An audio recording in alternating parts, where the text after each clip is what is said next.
नमस्कार, मी एल.आर. मेहत्रे, सहाय्यक कृषी अधिकारी तथा पाणी फाउंडेशन मेंटॉर।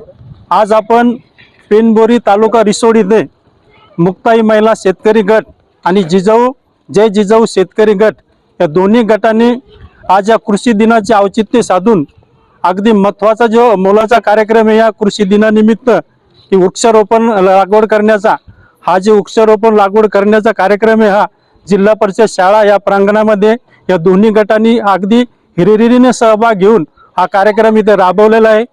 वृक्ष लागवडीचं महत्त्व काय हे सुद्धा ह्या गटांना एकमेकाशी चर्चांती केलं आणि हा चांगला उपक्रम त्यांनी ह्या प्रांगणामध्ये जिल्हा परिषद शाळेच्या प्रांगणामध्ये हा राबवला।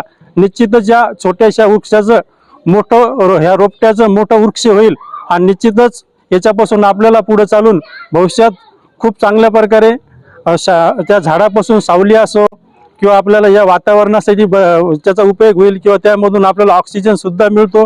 हा चांगला उपक्रम अगदी या दोन्ही गटांनी एकत्र येऊन या जिल्हा परिषद शाळेमध्ये राबवला आहे। या दोन्ही गटाचा मी खूप आभार व्यक्त करतो। धन्यवाद। सर्वांना माझा नमस्कार। आज एक महत्त्वाचा दिवस आहे, तो म्हणजे कृषी दिन। कृषी दिनाचे औचित्य साधून आज आम्ही मुक्ताई शेतकरी समूह आहे, त्याची मी अध्यक्ष आहे। आज माझे गाव पेनबोरी तालुका रिसोड जिल्हा वाशिम येथे वृक्षारोपण करण्यात आलेलं आहे। सर्व महिलांनी येथे चांगला प्रतिसाद दिलेला आहे आणि आम्ही आज खरंच वृक्षारोपण करून एक निसर्गाचा समतोल कशा प्रकारे केला जातो हे आज आमच्या शेतकरी महिलांनी सांगितलेलं आहे। त्याच्यामुळे हा कार्यक्रम इथे आज राबविण्यात आलेला आहे आणि खूप छानरीत्या हा कार्यक्रम चांगल्या प्रकारे पार पडलेला आहे। सर्वांचे मी आभार व्यक्त करते। नमस्कार।